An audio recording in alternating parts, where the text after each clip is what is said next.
Hi, let's start the class.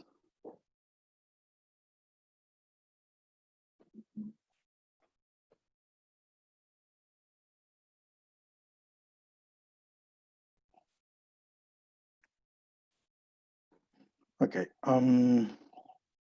we'll talk about chapter 9. It's about the organizational plan, how you need to set up your business. You have to plan it ahead of how to set up your business. So basically, we are in this subject.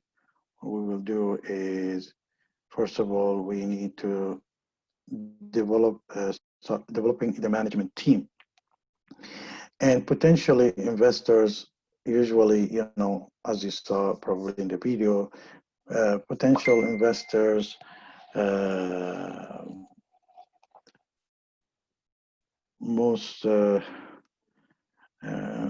interested in the management team, its ability to do their, apologize just a second.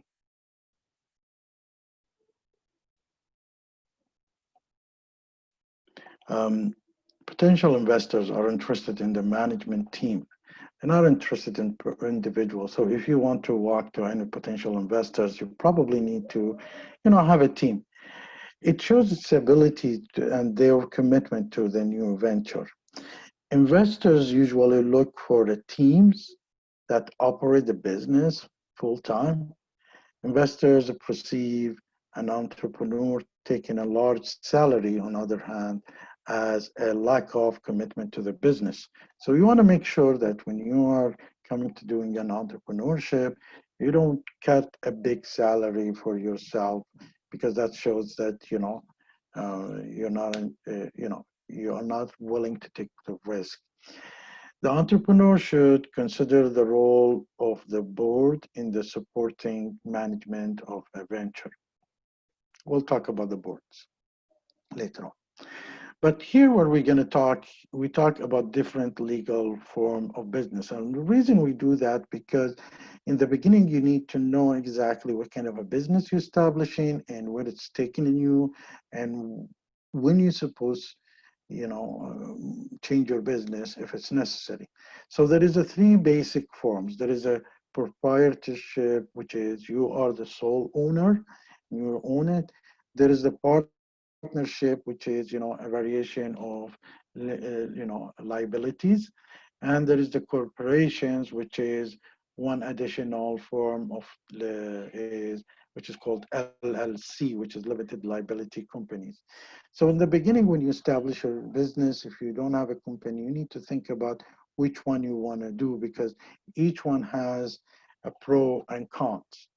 Now, the entrepreneur should evaluate the pros and cons of the legal forms prior to submitting of a business plan. That's supposed to be. Also looking at the tax level, what kind of taxes. This information might be helping you. So the entrepreneur should also determine the priority of several factors, which is including the taxes factor. Now, there is an ownership and owner liabilities. In the proprietorship, the owner has a full responsibility. The basic start of a company, probably most of the people start with establishing their company, which is a proprietorship, and you have fully own it.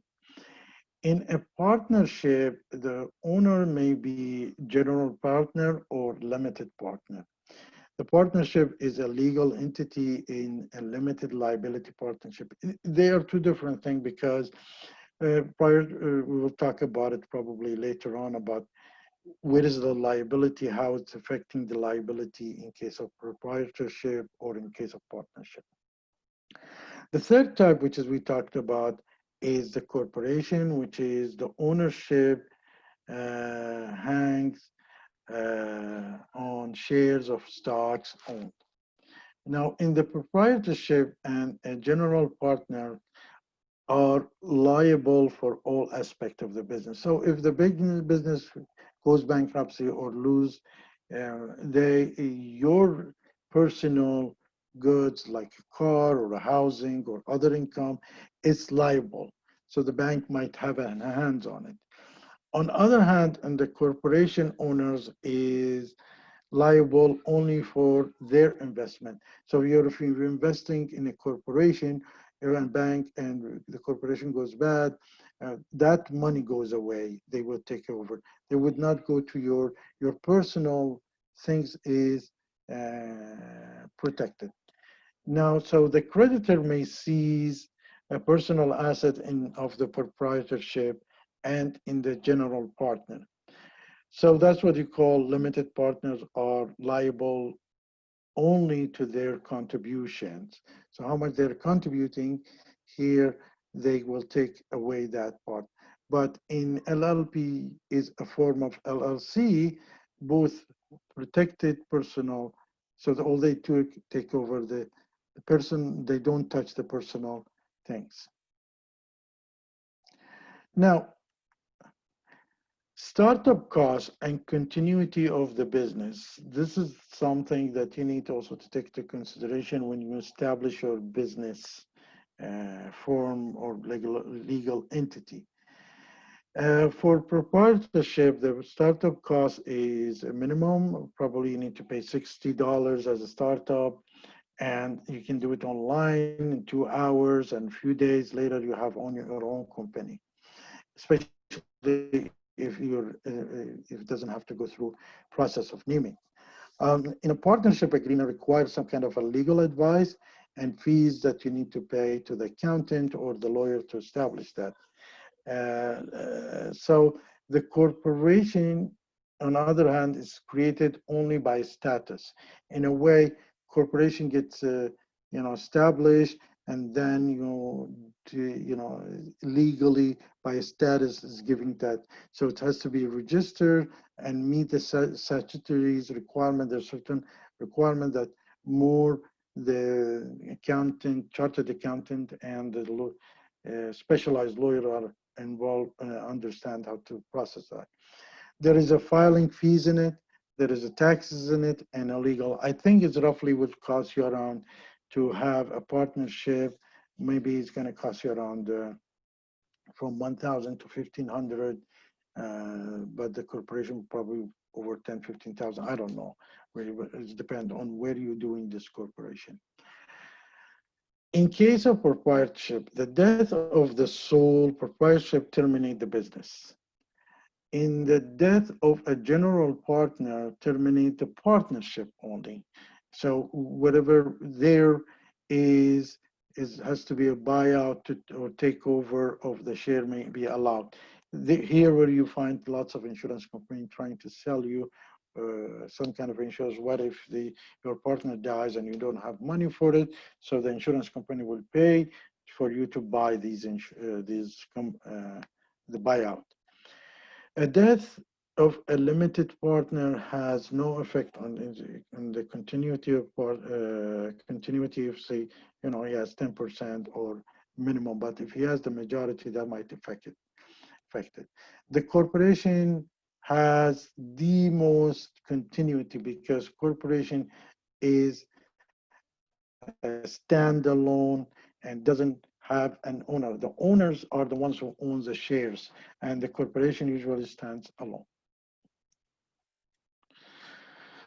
So when we talk about transferabilities and capital requirement, the sole proprietorship may sell or transfer an asset easily because he's the owner, he can do that. And in the limited partners, in a general partnership, can sell anytime, but assuming that the general partner have to give the first refusal, then may sell it. So the other partner says, if I'm a partner with somebody, the first option is I have to sell my part of it, my share, to my partner. And if he refused, then I can sell it somewhere else. In the shareholder or in the corporation, may sell anytime because you own shares, you don't own the company, so you can sell the shares anytime or buy the shares. Shareholders agreement may limit some sales, but that's according to the agreement. The corporation only allowed to transfer to an individual. So shares in Canada, you cannot sell to corporation. I believe you can sell it to individual. Anyway,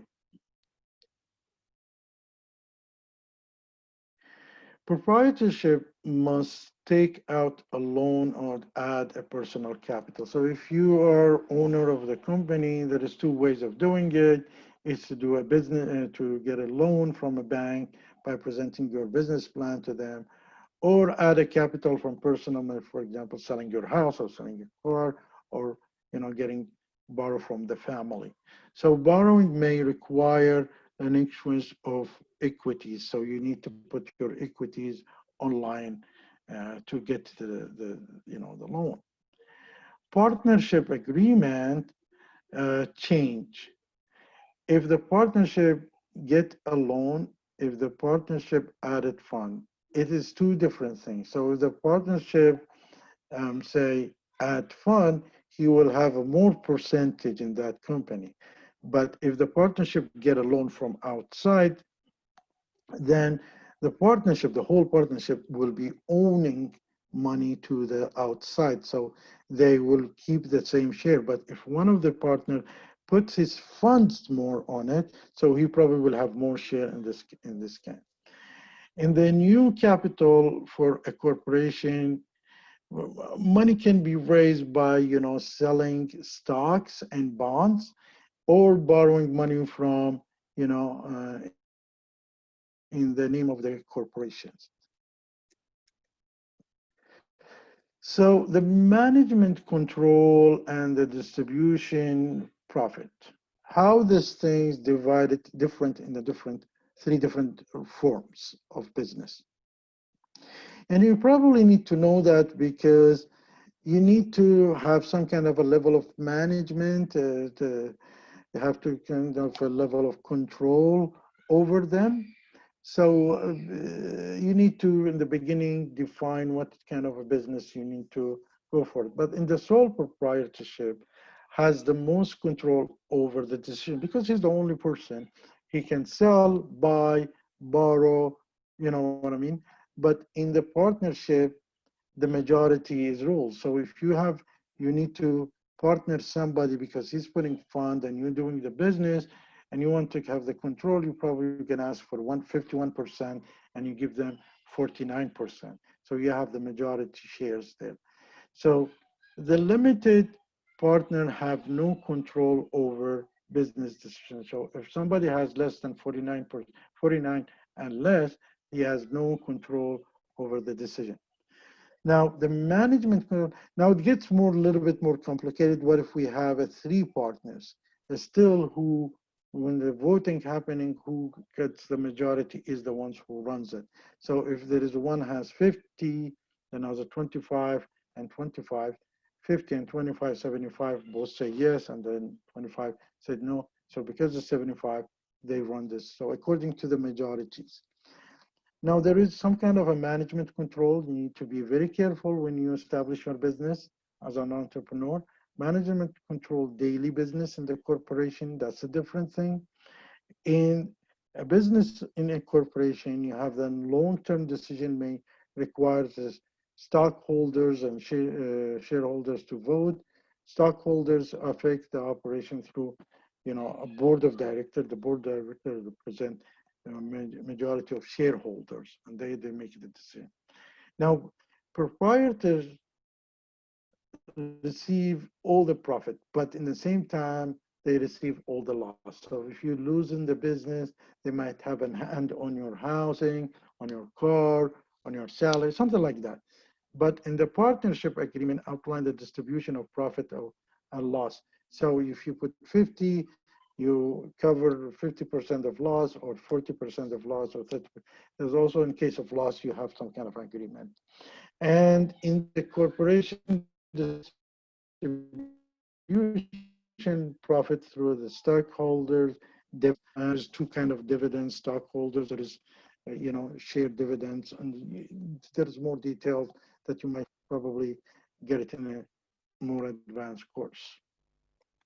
Now, in In a both proprietorship and partnership, the ability to raise capital, the success of the business, the capability of the entrepreneur. And this is where you have two things. If you have a running business and succeed, it's easy for you to collect more capital. But if you're good and you establish your business plan accordingly and you do all your activity as an entrepreneur, that's another way of collecting money. But you have the both things, that a perfect thing. So due to the personal liability advantage, the corporation is, the most attractive form for the business of raising capital. It's easy because you're selling shares. Now you're still gonna know people would not pay any price for your shares. It depends how's your business is doing. Now, so selling share of stocks, bonds, and or complying debits are always to raise the capital with a limited liability. And it's easier, they can get it from the banks also. Now, the issues here, when we are talking LLC, we will ignore this part because this is more about the American LLC versus S corporation.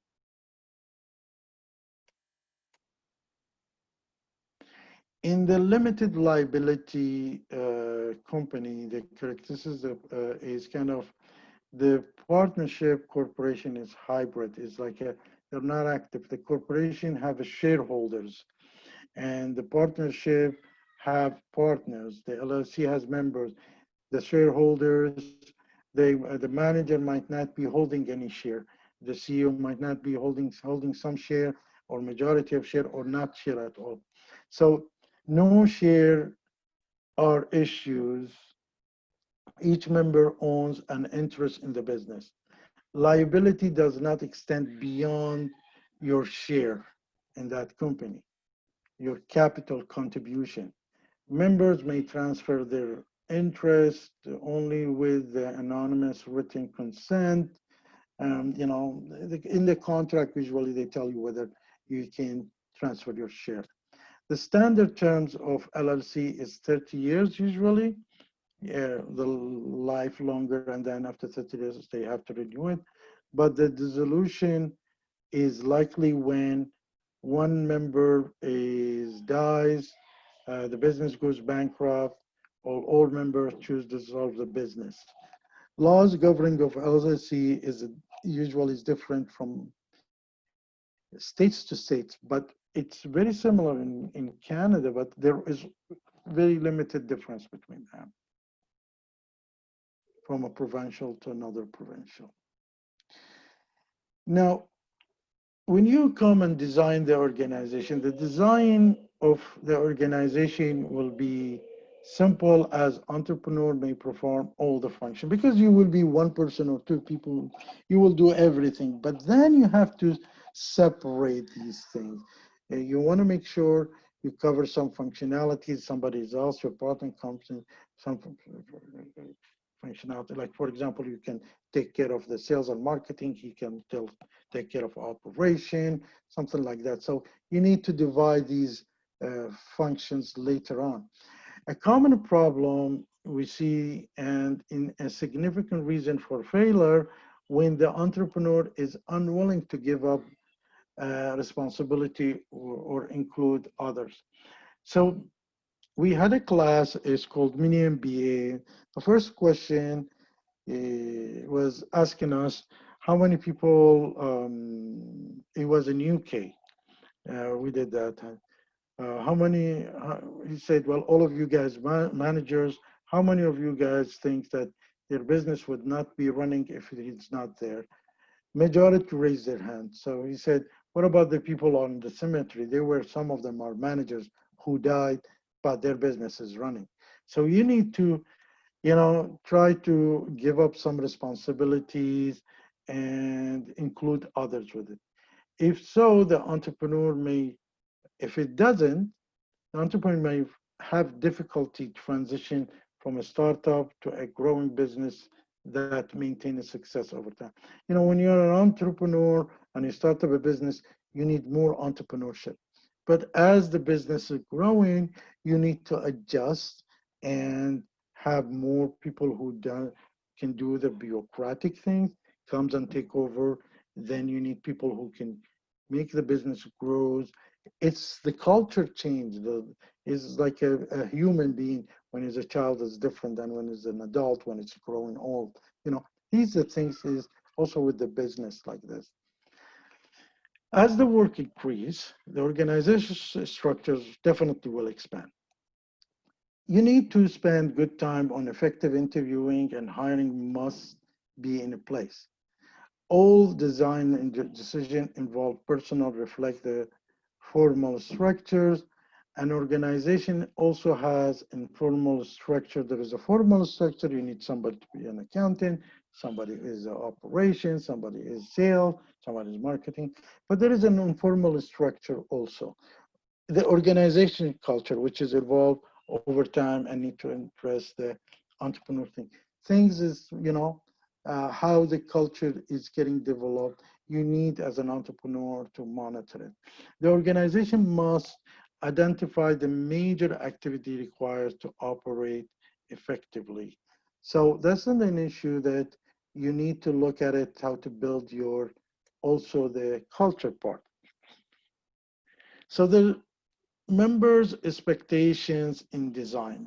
When you bring people in a team, you either have some expectation, you need to go to look at them and see whether you are covering them, because if they're not meeting their expectation, they might leave you and they become your competition, by the way.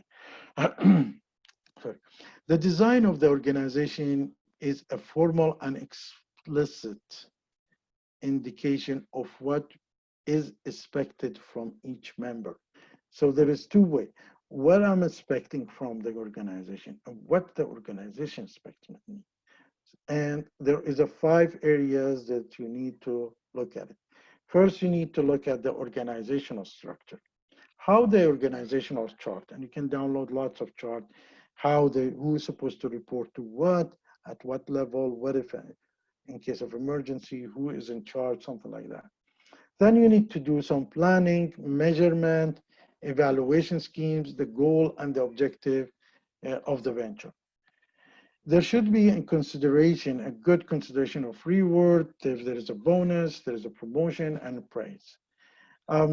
Selection criteria, you have to spend so much time on a guideline for hiring these people. So not only is you hiring the qualified people, there is a heart behind these qualified people. Somebody is having that heart or not. You need to look deeper to hire people who can be your soulmate in this world, willing to take things. But if he was willing to take things further, he also looking at the bonus, rewards, and promotions. So we need to look at that also. Training.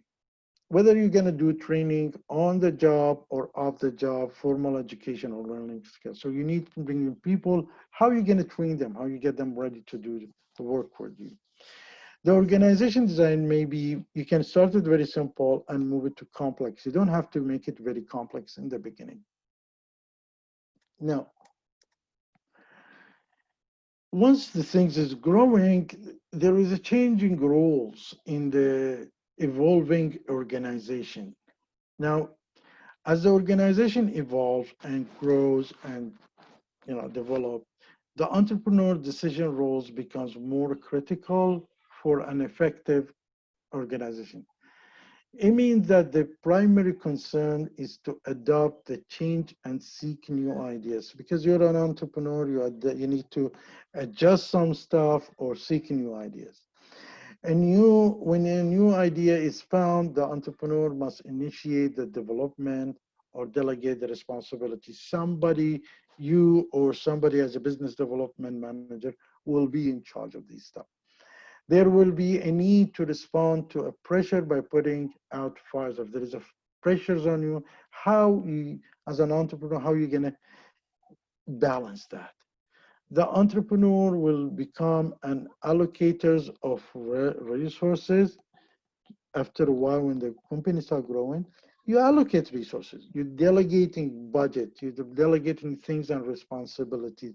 You become like the coach who's running the whole show without him running the show. It's managing the whole show. The entrepreneur become a negotiator as the only person with the appropriate authority. So you will be in the position of negotiators also. Once your business start running as an entrepreneur, you will have lots of fun. Now, when you try to build a team, building the management team and the culture, you want to make sure the entrepreneur needs the right mix of people to assume that the responsibility outlined in the organization structure. We said that you need to divide the task and see who can fit best on it. Now, the team must be able to accomplish the main function. Execute the business plan, which is be able to deliver your business plan or help you to deliver this. Identify the fundamental change in the business as they occur. So once things is happening, you need to have 360-degree look to see if there is changes happening. So how you're gonna adjust to it. So you need to identify it and then adjust the plan based on change that will maintain the profitability. So first, the entrepreneur must define the skills and the ability needed to meet the goal of the business plan. As we said, when you build your business plan, sometimes you might need an accountant to help you, a chartered accountant and a lawyer. You need to see the gaps, somebody or marketing help you. There is a gap when you're building the business plan. Here's when you're implementing the business plan, there is a gap. So you need to consider the personality and the characteristic of each individual that you're hiring. The culture will be a unique to each business. So you need to see to build your own best fit culture. The entrepreneur must delegate to create, you need to delegate jobs so people will feel more responsible and then be feeling that's their business so they can run it in a best way. Now, there comes the time to recruit an effective team, and this is probably the next step after you get your loan from the bank or whatever, and you need people to work with you. Before that, you might have one person who probably will be partnered with you on this entrepreneur 1 or 4 or 5. The bigger the team, the better. A desired culture must match the business strategy. So you should have a culture that build build your idea, write down your idea and says, we want to be number one. We want to be best service provider. You put a goal and then you build your culture according to that goal, and it all should match your business strategy.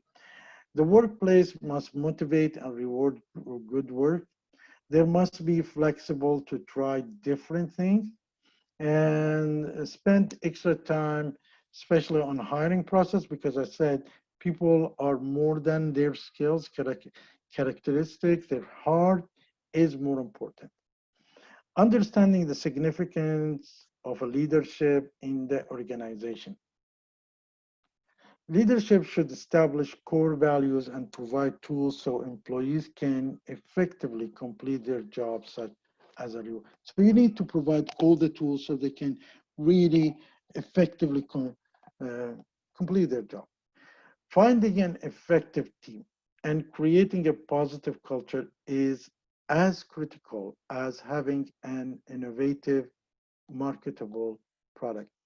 And this is where most of company fails in that they're not creating a positive culture. Now, later on, when you establish a company and you go to the bank and they ask you for a board of directors, the reason you have the board of directors for so many issues. One of this, they might serve as somebody who reviewing your operating and capital budget, might help you in developing long-term strategies plan for the growth and expansion. They could support your day-to-day activities, resolving any conflict among the owners. They might help you in ensuring the proper use of the assets and developing a network of information sources. So these partners could be board of directors, also part of your board of directors. Now, you're always going to have the board of advisories, so we will be looking over that because this is something you should not be worried about it. By now, we should be able to understand when we establish the business plan, when we are getting our loan, we have an idea or we're already running an idea, we should always plan for the future. What if this grows? What kind of culture I'm putting in, and all these issues. Thank you.